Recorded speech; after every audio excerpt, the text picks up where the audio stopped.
Okay, we're doing something that's going to make people angry today. Oh no, what did you do? No, not me. We're doing it. We're ranking English learning methods from worst to best. Completely honestly, no sponsorships, no politically correct nonsense, no, all methods are equally valid. The YouTube comments are already typing. I can feel it. That's exactly what we want. Before we start, I need to say something. I've tried every single one of these methods: Duolingo, Babbel, Tutors, Immersion, everything. And I've seen what works and what doesn't. And you have strong opinions? I have very strong opinions, but they're based on what actually happens, not what companies tell you will happen. Okay, I'm in. What's the list? 6 methods ranked from number 6, the worst, to number 1, the absolute best. Ready? Ready. Number 6, Duolingo. Number 5, expensive private tutors. Number 4, grammar textbooks. Number 3, premium apps like Babbel. Number 2, real conversation practice. Number 1, immersion combined with intentional study. That's going to upset some people. Millions of people. Let's go. So we're starting with Duolingo.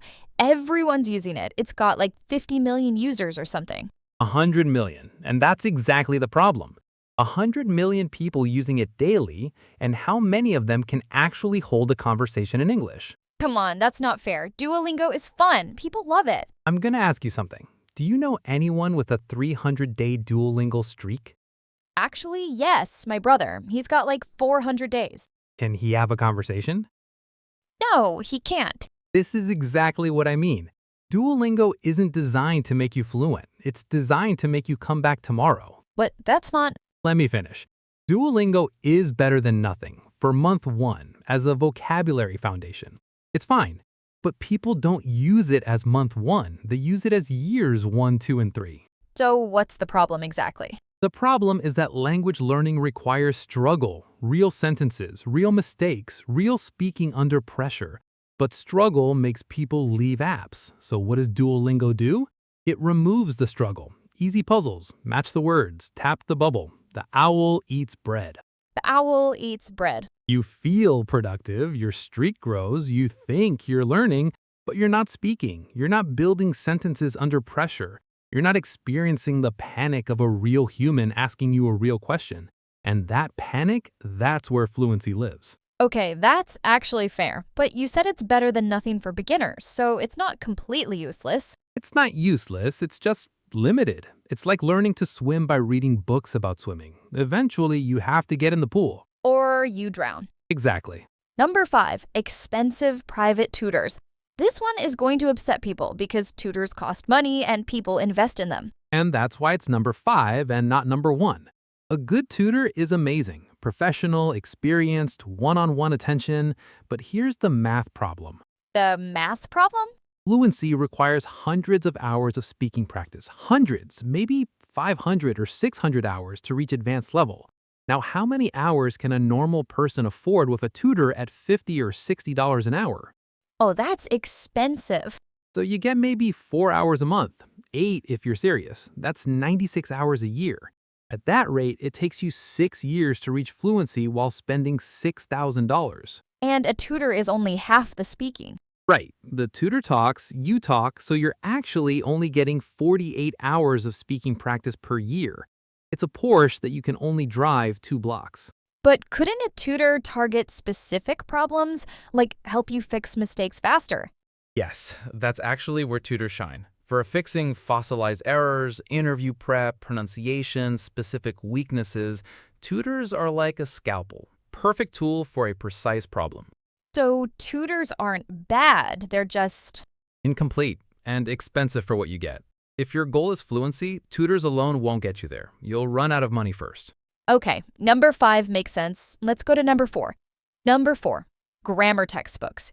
These are controversial because, like, textbooks are traditional. They're what schools use. They're what schools use, and that's the problem. How many years did you study English grammar in school? 6 years, maybe 7. And after 7 years, could you speak? No, I could conjugate verbs, I knew what a past perfect continuous was, but actually speak? No. This is the textbook paradox. Textbooks teach you about English. They don't teach you English. It's the difference between reading about swimming for 7 years and actually jumping in the pool. But you need grammar, right? You can't just have zero grammar. You're absolutely right. That's why textbooks are number 4, not number 6. Grammar is important, but here's what polyglots know that schools don't.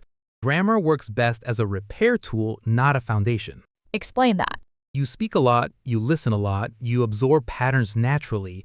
Then you notice you keep making the same mistake. You open a grammar book, read one page about that specific problem, and fix it. 10 minutes. Surgical. Then back to real English. So grammar comes after you're already speaking. Children learn to speak fluently years before they learn what a verb is. Your brain wants patterns first, rules second.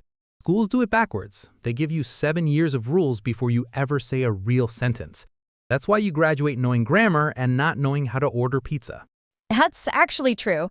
I had straight A's in English class, and I was terrified to speak in real situations. Exactly. So textbooks have a place, just not at the foundation. Okay, number 3, premium apps. Babbel, Busuu, Duolingo Plus, all of those. Why are they better than textbooks? Because they're structured differently. Babbel isn't the game, it's an actual course. Real dialogues, cultural context, explanations that make sense. And you're building sentences, not tapping bubbles. I've used Babbel. The dialogues feel like situations I'd actually be in. Right. Ordering food, meeting people, job interviews, travel situations, and the speech recognition. It actually forces you to speak full sentences. It's a genuine step up. So why only number 3? Because apps have a ceiling that they can't break through. Which is... Unpredictability. In Babbel, you always know what's coming. The dialogue is scripted. The answers are multiple choice. You're in control. But real English is chaos. chaos? A real human asks you something weird. They have an accent. They talk fast. Maybe there's background noise. Maybe they ask a follow-up question you didn't prepare for. An app can't simulate that. Real fluency is about handling chaos. So Babbel is practice, but not the game. Exactly. It's an excellent gym, perfect for building the muscles. But you don't become a professional footballer in the gym. At some point, you need to play the actual game, which brings us to number 2. Real conversation. Real conversation. Okay, so real conversation is number 2, not number 1. Why isn't it the best? Because I want to be honest about what real conversation does and doesn't do. Go on. Real conversation is powerful. I'm not exaggerating when I say that when I started actually speaking to real people, language exchange, conversation clubs, people on the internet, my English improved more in 3 months than in the previous 3 years. That's a big difference. Every fluent English speaker I know says the same thing. There's always a before conversations and after conversations moment in their story. Once you start speaking to real humans, everything changes. Why? Survival mode. Your brain understands. This matters. This is real. And things you learn in survival mode, you never forget. Plus, you get instant feedback. If your sentence doesn't work, you see the confusion on their face immediately. But it's free, right? Language exchange is basically free. Free or very cheap. So why isn't it number 1?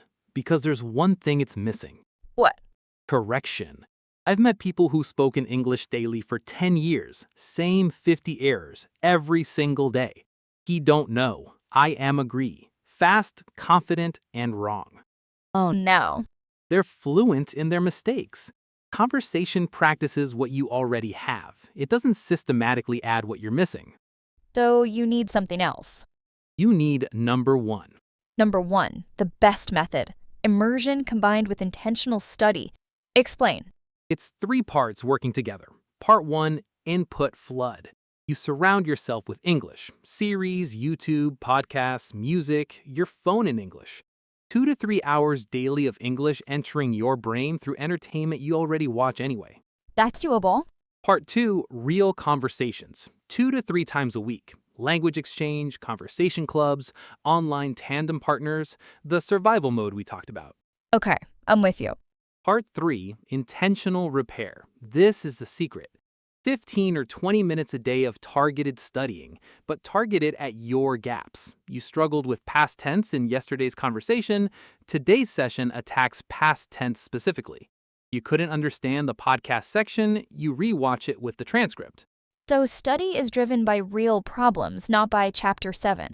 Exactly. The conversation exposes the gaps. The immersion feeds your brain patterns.